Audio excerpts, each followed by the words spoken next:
तो welcome back to my channel guys, आप सबका फिर से स्वागत है मेरे चैनल पे। और गाइस आज अपन देखने जा रहे हैं वेदों में डायनासोर क्यों नहीं है। कुछ तो मिस्टीरियस हो सकता है गाइस, और इसको देखेंगे आज अपन, क्यों नहीं है वेदों के अंदर डायनासोर। क्वेश्चन तो सबके दिल में आया रहेगा और मेरे भी दिल में आया था, तो आज मैं इसको क्लियर करने की कोशिश करूँगा। You're staying late again? क्या है राज? ध्रुव राठी करेक्ट? ज्ञान है, सब कुछ वेदों से ही आया है। चाहे फिर वो क्वांटम फिजिक्स हो, थ्योरी ऑफ एवोल्यूशन हो, ब्लैक होल्स हो, बॉटनी हो, बायोलॉजी हो, सब कुछ वेद से ही आ रहा है। तो ये डायनासोर कहाँ छूट गए? आप 84 लाख योनियों की बात करते हैं, इतने ढेर सारे जीव जंतुओं के बारे में आपको पता है, तो फिर आप डायनासोर के बारे में भी बता देते। और फिर आप 1000-10,000 सालों की तो बात करते नहीं है, आप तो युग युगांतर करोड़ों अरबों साल के युगों की बात करते हैं। कितनी बार सृष्टि बनी, कितनी बार सृष्टि बिगड़ी, सृष्टि कब तक चलेगी, कब तक रहती है, सब कुछ आपको पता है। पृथ्वी का कोना कोना आपको पता है, लेकिन डायनासोर तो क्या, कंगारूज भी आपको वेदों में नहीं मिलते। अगर आप अपने देवी देवताओं को देखें तो उनके चारों ओर आपको क्या मिलेगा? आपको सांप मिल जाएगा, आपको गाय मिल जाएगी, मोर मिल जाएगा, चूहा मिल जाएगा, शेर मिल जाएगा। ये सब जो भारत में था वही सब आपके देवी देवताओं के चारों तरफ मिल जाता है। लेकिन अगर कंगारू की बात करें, डायनासोर्स की बात करें, पोलर बियर की बात करें, तो वो तो देवी देवताओं के पास नहीं मिलते। और मिलेंगे भी कैसे? क्योंकि आपने तो अपने देवी देवताओं को भारत में बैठकर बनाया है, तो भारत के ही जानवरों के बारे में आपको पता होगा। इस तरह के आक्षेपों वाली इंटरनेट पर आपने बहुत ढेर सारी वीडियोस देखी होंगी। हमारे हिंदू देवी देवताओं को लगभग सभी जानवरों की सवारी करते हुए दिखाया जाता है, लेकिन कभी भी किसी देवी देवता को डायनासोर की सवारी करते हुए नहीं दिखाया जाता। आखिर किसी भी रिलीजियस बुक में डायनासोर का मेंशन क्यों नहीं है? क्योंकि जब ये धर्म लिखे गए थे तब उन्हें पता ही नहीं था कि डायनासोर नाम का भी कोई जानवर होता है। अच्छा, मुझे एक बात बताओ कि कभी भी किसी रिलीजन की रिलीजियस बुक्स में डायनासोर्स के बारे में मेंशन क्यों नहीं है? और अगर नहीं भी देखी हैं तो अब ये सवाल आपके मन में घर कर गया होगा। अब आपको इसका उत्तर चाहिए। तो साथियों, आप सभी का हाइपर क्वेस्ट के इस बहुत ही विशेष एपिसोड में स्वागत है। आज हम भाई ने लगता है फुल रिसर्च करके भाई ने ढूंढ के निकाला ही है अभी डायनासोर क्यों नहीं है करके। भाई आज तो बता ही देंगे कि भाई डायनासोर है नहीं क्यों। देखने का प्रयास करेंगे कि जिन वेदों को सभी ज्ञान का स्रोत कहा गया है, उनमें हमें डायनासोर्स, कंगारूज और पोलर बियर क्यों नहीं मिलते। तो साथियों, आप सभी हाइपर क्वेस्ट को सब्सक्राइब कर ले, बेल आइकन को दबाकर नोटिफिकेशंस भी ऑन कर ले, जिससे सनातन धर्म की सबसे अच्छी वीडियोस आपको सबसे पहले मिले। तो चलिए अब बिना किसी विलंब के प्रारंभ करते हैं।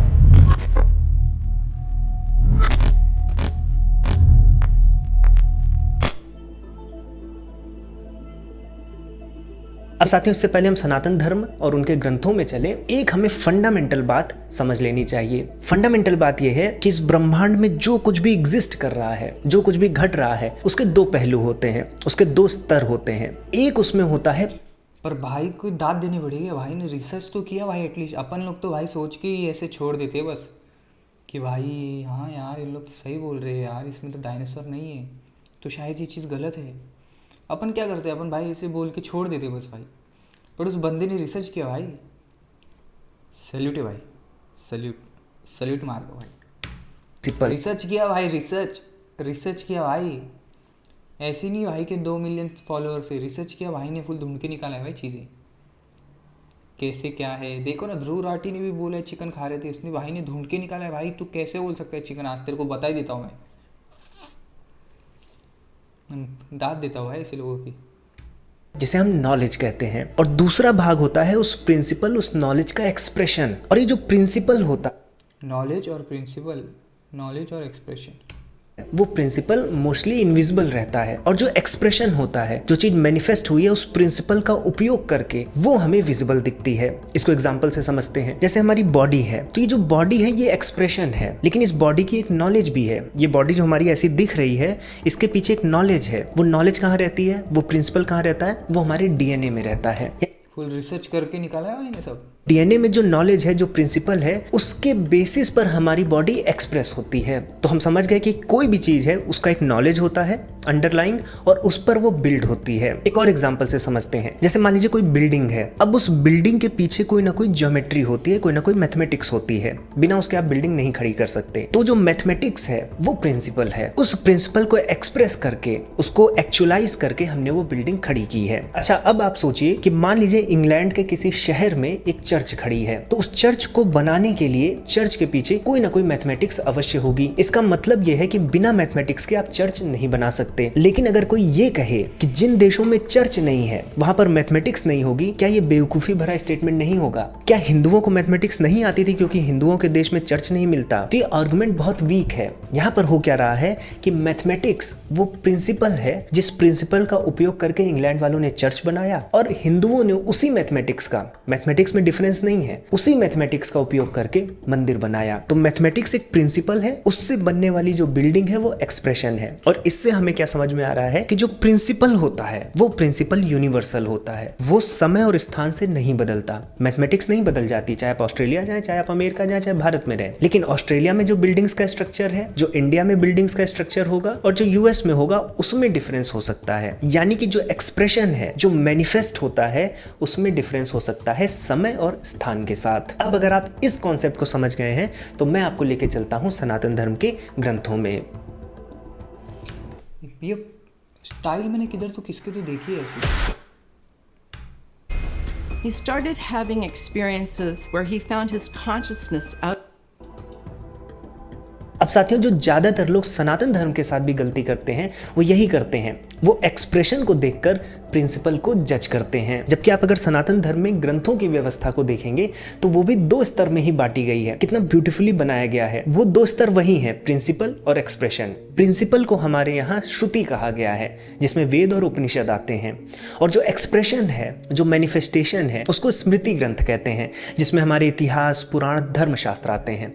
अभी जो एक्सप्रेशन है, ये एक्सप्रेशन, ये कहीं तो मैंने सुना और कहीं तो मैंने देखा हुआ चीज़ें मुझे याद नहीं आ रहा है। ये डिसाइड करता है या ये हमें बताता है कि हमें समाज में कैसे रहना चाहिए, हमें विवाह कैसे करना चाहिए, हमारी पूजा पद्धति कैसी दिखती है, या फिर हमारा आचार व्यवहार कैसा होना चाहिए। ये हमें धर्मशास्त्रों और पुराणों से पता चलता है, इतिहास ग्रंथों से पता चलता है। लेकिन उसका जो मूल है, जो प्रिंसिपल है, जिस पर वो डेवलप हुए हैं, वो वेद और उपनिषद ही हैं। अब अगर आप देवी देवताओं की बात करेंगे, उनकी आइकोनोग्राफी की बात करेंगे, उनके पास कौन कौन से जानवर हैं, किसकी वो सवारी करते हैं, इसकी बात करेंगे, तो ये आपको एक्सप्रेशन ग्रंथों में मिलता है, स्मृति ग्रंथों में मिलता है, पुराणों में मिलता है। और ये जो पुराण है, ये जो पूरी आइकोनोग्राफी है, ये किससे एक्सप्रेस हो रही है? ये हमारे प्रिंसिपल ग्रंथों, वेदों और उपनिषदों से एक्सप्रेस हो रही है। यानी हमारे वेद प्रिंसिपल हैं और हमारे पुराण या हमारी जो पूजा पद्धति है, देवी देवता है, वो उसका एक्सप्रेशन है। और अभी हमने देखा था कि प्रिंसिपल जो होता है वो यूनिवर्सल होता है, और जो एक्सप्रेशन होते हैं वो समय और स्थान के साथ। वही प्रिंसिपल हमें शाक्त धर्म में भी मिलता है, जो कि बंगाल में बहुत फला फूला। अब बंगाल में आपको टाइगर्स बहुत दिखते हैं, तो आपको दिखेगा कि शाक्त धर्म में माँ दुर्गा टाइगर की सवारी करती हैं। अब शाक्त धर्म में जो माँ दुर्गा है वो निर्गुण भी हैं, आदिशक्ति हैं। क्यों? क्योंकि वेदों में जो ईश्वर है वो निर्गुण है। तो प्रिंसिपल हम वेदों से उठाते हैं और उसको ज्योग्राफी के अनुसार, समाज के अनुसार ढाल लेते हैं और एक सिस्टम बना लेते हैं। अब जैसे अगर आप वृंदावन मथुरा का क्षेत्र देखिए तो कृष्ण भाई ने फुल रिसर्च किया है भाई, फुल रिसर्च किया है भाई। वो ऐसा किसी को बचाने की कोशिश नहीं कर रहा है, बट उसने फुल रिसर्च करके बोल रहा है वो चीज़ भाई। वहाँ पूजा होती है, लेकिन कृष्ण जी का सुप्रीम रूप निर्गुण ही है, निराकार ही है, परब्रह्म ही है, वेदों का ही कॉन्सेप्ट है।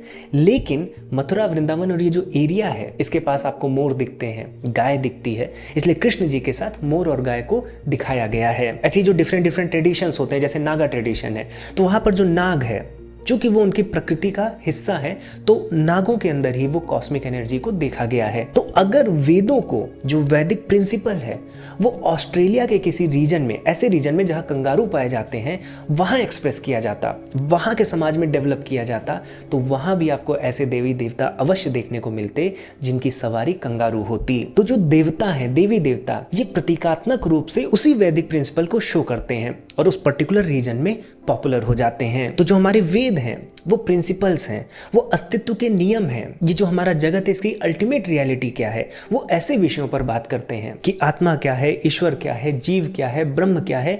ऐसे जो सब्जेक्ट्स हैं, इनसे वेद और उपनिषद डील करते हैं। वेद कोई जानवरों का कैटलॉग नहीं है, उनका विषय मेटाफिजिकल है। अब आप ही सोचिए, अगर कोई फिजिसिस्ट भाई ने फुल रिसर्च किया है, फुल रिसर्च किया, फुल कहे कि दिमाग का कोने में किधर से घुस के मैं कहाँ तक घुस सकता, वो घुस के कोने के एंड तक पहुँच के भाई ने दिमाग लगा के सोचा कि हाँ इसका जवाब तो ढूंढ के निकालूंगा मैं भाई। और भाई ने सही दिमाग भी सही तरीके से लगाया भाई। थोड़ा आप भी सोचोगे तो बहुत, मुझे भी मतलब ऐसा रहता था भाई, कुछ फालतू है तो मैं सीधा बोल देता था भाई ये तो पागल बना रहा है भाई।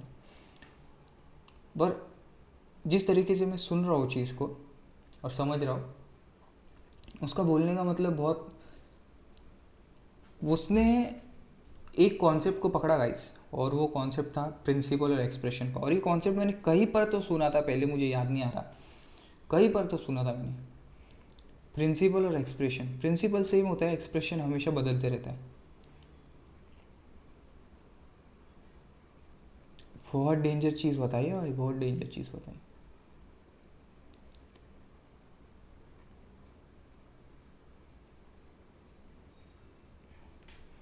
उपनिषद का जो उपनिषद है वो बुक्स, जो वो नॉलेज है वो पावरफुल नॉलेज है, मैं उसको ऐसा कंसिडर करता हूँ, वो पावरफुल नॉलेज है। उसने बताने की कोशिश भी कैसे की है, ये फंक्शनल, वेद और उपनिषद फंक्शनल होते हैं, और एक्सप्रेशन ये जो बाकी के जो सारे पुराण है ये सब, ये तो एक्सप्रेशन ही है दोनों के, बट मेन तो ये चीज़ है, बाकी उसके एक्सप्रेशन से। अगर यही वेद और उपनिषद ये होते ऑस्ट्रेलिया में, तो उसके जो एक्सप्रेशन से वो बदल जाते, वहाँ पर कंगारू ये सब दिखाई देते आपको। सोचने का तरीका वो सही था। इसमें इस पूरे यूनिवर्स का ज्ञान है, इस पूरे संसार का ज्ञान है, तो क्या आप उसको चैलेंज करेंगे कि फिजिक्स में डायनासोर की तो बात है नहीं, कंगारू की बात तो होती नहीं, तो आप कैसे कह रहे हैं? तो ऑब्वियस सी बात यह है कि जब एक फिजिसिस्ट ये कह रहा है कि फिजिक्स में पूरे संसार का ज्ञान है, तो संसार के नियमों की बात कर रहा है, यूनिवर्सल लॉज की बात कर रहा है, वो उन एटम्स की बात कर रहा है जिनसे ही डायनासोर और कंगारू बने हुए हैं। ऐसी जब वेद मेटाफिजिकल सब्जेक्ट्स की बात करते हैं, आत्मा की बात करते हैं, ब्रह्म की बात करते हैं, तो ये उन्हीं की बात कर रहे हैं जिनके बिना डायनासोर या कंगारू नहीं होते। तो हमें वेदों के विषय को समझने की आवश्यकता है। कभी कभी जब ये कहा जाता है कि वेदों में क्वांटम फिजिक्स है, ब्लैक होल है, या तमाम साइंटिफिक थ्योरीज का हवाला दिया जाता है, तो ये किसी गहरी बात का ओवर सिंप्लीफिकेशन है, क्योंकि वेदों में आपको क्वांटम फिजिक्स की मैथमेटिक्स नहीं मिलेगी, आपको ब्लैक होल की थ्योरी उसी तरह से नहीं मिलती है। लेकिन चूंकि वेदों में सत्य के बारे में दिया गया है जो हमारे जगत का सत्य है, तो जो एक्सप्रेशन होता है ना गाइज, प्रिंसिपल वो बता रहा है कि भाई प्रिंसिपल सेम रहेगा, बट जो एक्सप्रेशन में बदलते रहेगा। बट आजकल के ज़माने में लोगों का ऐसा हो गया गाइज कि वो एक्सप्रेशन को ही पकड़ के बैठे, एक्सप्रेशन को ही पकड़ के बैठे। उन लोग बोल रहे कि एक्सप्रेशन को नहीं बदलेंगे हम। वो ये भूल गए कि भाई इसका बहुत सही चीज़ बोला इसने, बहुत सही चीज़ बोला, बहुत सही चीज़ बोला भाई। सबसे इम्पोर्टेंट गाइज नॉलेज होता है, नॉलेज जो मेन बेसिक रूल्स है, नॉलेज, वो तो रूल्स अप्लाई होते हैं हर चीज़ पर, सेम तरीके से अप्लाई होते। एक्सप्रेशंस हमेशा बदलते होते हर जगह पे। इंडिया में अलग एक्सप्रेशन, ऑस्ट्रेलिया में अलग तरीके से बिल्डिंग बनाए, एक्सप्रेशंस बदलते। तो एक्सप्रेशंस को गाइस, एक्सप्रेशंस को जैसे जैसे टाइम बीतता है वैसे वैसे बदलते आना चाहिए। नॉलेज के साथ में अच्छे से कोऑर्डिनेट करते आना चाहिए लोगों के लिए। ज़्यादा अभी फॉर एग्जांपल अभी के युग में लोगों के अभी के युग में जो मेन नॉलेज के जो प्रिंसिपल्स है, जो मेन नॉलेज के प्रिंसिपल्स है, वो प्रिंसिपल्स अभी अपने लोगों को समझना चाहिए। वो प्रिंसिपल्स लोग कैसे कनेक्ट कर सकते अभी के जनरेशन के साथ में। इस्कॉन वही चीज़ करता है, मुझे ऐसा लगता है, इस्कॉन वही चीज़ करता है। लोगों के साथ में कनेक्ट करने आने चाहिए। जो मेन रूल्स है वो रूल्स रियल है भाई, रियल। फिजिक्स जिस सत्य की ओर इशारा करती है, जगत की जिस अल्टीमेट रियलिटी को खोल के रखती है, वो रियलिटी हमें वेदों में मिलती है। जैसे क्वांटम इंटेंगलमेंट है, जिसमें हमें पता चलता है कि प्रत्येक पार्टिकल एक दूसरे से बंधे हुए हैं। ये पूरा जो संसार है, इस संसार में कुछ भी अलग नहीं है, सेपरेट नहीं है। ये संसार, ये ब्रह्मांड पूरा एक जाल है जिसमें सब एक दूसरे में गुथे हुए हैं, एक दूसरे पर इंटरडिपेंडेंट है, इंटरकनेक्टेड है। ये बात हमें वेदों में मिलती है, जहाँ पर इंद्रजाल कहा गया है, जहाँ पर एकत्व की बात होती है, जहाँ पर यह बोला जाता है कि सब कुछ एक ही आत्मा में है और सब में वही आत्मा है। तो ये इंटरकनेक्टेडनेस हमें वेदों में दिखती है। तो जो घटनाएं जगत की फिजिक्स में हम पढ़ रहे हैं, अगर वो घटनाएं इस जगत के किसी गूढ़ सत्य को बताती हैं, तो चूंकि वेद भी उसी सत्य की बात कर रहे हैं, तो उस सत्य पर हमें एक पैरेलल देखने को मिलता है कि भले हम विज्ञान से उस सत्य की तरफ जाएं या वैदिक ऋषियों के माध्यम से उस सत्य की तरफ जाएं, चूंकि सत्य एक ही है तो वहां हमें पैरेलल मिलता है। मेथडोलॉजी में पैरेलल नहीं है। क्वांटम फिजिक्स की मैथमेटिक्स आपको वेदों में नहीं मिलती है। भाई Vitthala temple at Hampi has dinosaur images engraved on its wall. और भाई इनका बोलना, इसका बोलना भी एक तरफ से मेरे को ऐसा सही लगता है, क्योंकि गाइस जो मेजॉरिटी जो स्ट्रक्चर्स थे, अगर आप हिस्ट्री में घुसोगे, मैंने घुसने की कोशिश की है गाइस एक बार, मेजॉरिटी जो भी स्ट्रक्चर्स थे गाइस 2000 साल की पहले की बात कर रहा हूँ मैं एडी नहीं बीसी की बात कर रहा हूँ। जो भी स्ट्रक्चर थे गाइस वो मेजॉरिटी स्ट्रक्चर टूट ही गए। उसके बाद में गाइस 5वीं सेंचुरी में या 1st century, 2nd century, 3rd century, 4th century, 5th century में जो टूटे हुए स्ट्रक्चर थे उनको रिकंस्ट्रक्ट किया है। जैसे कि अभी महाकाल मंदिर है, महाकाल मंदिर का एक फॉर एग्जांपल डोम टूटा था, फॉर एग्जांपल मैं बता रहा हूँ, तो वो डोम अभी कंस्ट्रक्ट किया है। तो आगे की जो पीढ़ी आके देखेगी वो तो बोलेगी अरे हाँ ये तो ऐसा था, बट उनको थोड़ी पता है भाई कि ये टूट के पहले ही, ये टूट के वापस इसको बनाया था करके। क्रेजी है भाई। और ऐसा हो सकता है गाइस, मुझे ऐसा लगता है हम्पी में रियून से, और इंडिया में तो ऐसा आधे से ज़्यादा तो एक्सप्लोर ही नहीं हुआ है। डायनासोर इतना चुभने लगा हूँ मैं। Vitthala temple at Hampi has dinosaur images engraved on its wall. वेदों में दानव है, वेदों में असुर है, दानव प्लस असुर डायनासोर। भाई साहब, इस human return the question is still answered, why dinosaur are not taken as expressions.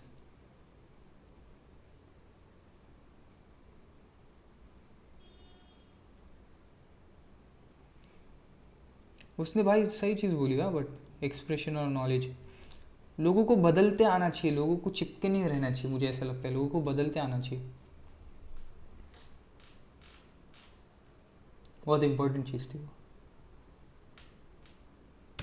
सनातन धर्म के दो पहलू हैं, एक श्रुति जो कि प्रिंसिपल्स है और एक स्मृति जो उस प्रिंसिपल पर बिल्ड किए गए कॉन्सेप्ट्स हैं। अब वहाँ ये शायद चीज़ बाबा साहेब अम्बेडकर जी ने भी बताई है, मुझे ऐसा लगता है। मुझे ऐसा लगता है मैंने उनका ही पढ़ा था, कहीं पर तो पढ़ा है, उन्होंने ही शायद बताया था, मुझे ऐसा लगता है उन्होंने ही शायद बताया था, ऐसा रिसर्च किया था।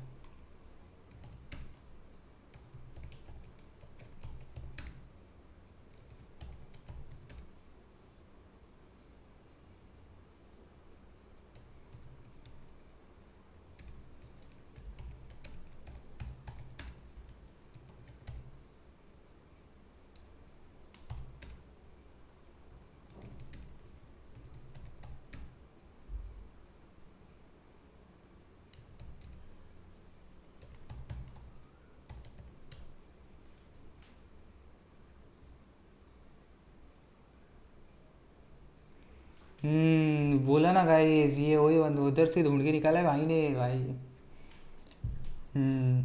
शायद इसने वहाँ से ढूंढ के निकाला है, मुझे पता नहीं, बट बाबा साहेब अम्बेडकर जी ने ये चीज़ को पहले ही गाइस एक्सप्लेन किया है।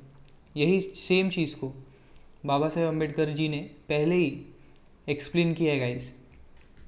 जब बाबा साहेब अम्बेडकर जी लड़ रहे थे तो उन्होंने स्टडी किया था हिंदुज़म के ऊपर, और तभी yes doctor Baba Saheb Ambedkar extensively analyzed and criticized both Shruti and Smriti. In his critiques of Hinduism, he viewed them as the foundational texts that institutionalized the caste system, gender inequality and social hierarchy. उन्होंने किया था, मैंने उनका ही शायद पढ़ा है कहीं पर, तो हाँ। तो मनुस्मृति जो है वो स्मृति में आता है शायद, मनुस्मृति, हाँ स्मृति आता है।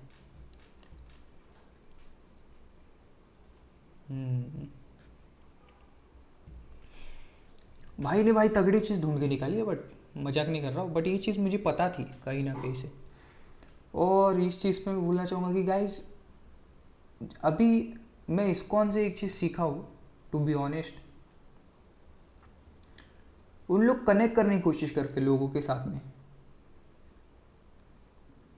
जैसे कि फॉर एग्जांपल प्रसादम हो गया, उनका प्रसादम, जो प्रसादम अपन खाते हैं उनका प्रसादम हो गया। तो ऐसा नहीं है वो बोलेगी कि भाई प्रसादम में पुराने ज़माने में ये खाते थे भाई, प्रसादम में हम तुमको ये खिलाएंगे करके, ऐसा नहीं करते वो देखते कि हम कैसे और लोगों को कनेक्ट कर सकते, अलग अलग रिलीजन से हो गए, हर जगह से हो गए, और कभी नूडल्स रख दिए प्रसादम में। बट उन लोग का जो मेन फंक्शन है ना गाइस, वो ये जो बंदा बात कर रहा है उससे बहुत ज़्यादा कनेक्ट करता है। स्मृति और श्रुति, श्रुति रूल्स है और स्मृति एक एक्सप्रेशन है। एक्सप्रेशन हमेशा चेंज होते रहते हैं हर जगह पे। इंडिया में पहले एक्सप्रेशन कुछ और था, अलग तरीके के इमारतें थे, बिल्डिंग्स बनती थी, अभी चेंज हो गया। ऐसे थोड़ा बहुत चेंज होते रहता है। ऑस्ट्रेलिया में भी चेंज हो गया, मिडिवल पीरियड में ऐसा होगा वैसा होगा। बात से आप इस चीज को जज नहीं कर सकते। अगर आप सनातन धर्म को केवल श्रुतियों के बेस पर देखेंगे, वेदों और उपनिषदों के बेस पर देखेंगे तो वो यूनिवर्सल लगेगा, और अगर आप स्मृति के बेसिस पर देखेंगे तो आपको सनातन धर्म ज्योग्राफिकल लगेगा, फिर वो किसी एक सेक्ट से, किसी एक जगह से बंधा हुआ दिखेगा। लेकिन यही तो सुंदरता है कि सनातन धर्म में वो बेसिक फ्रेमवर्क भी है जिस पर आप एक नए तंत्र को खड़ा कर सकते हैं। अब इस बेसिक फ्रेमवर्क को अगर आप अमेरिका में जाकर करते हैं तो वहाँ की ज्योग्राफी को आप ले सकते हैं। डेंजर चीज़ था भाई, इधर ख़त्म करूँगा इस वीडियो को मैं। सायोनारा। आपको इसमें से कुछ भी समझ में आ रहेगा तो आप कमेंट करके मुझे बता सकते हो।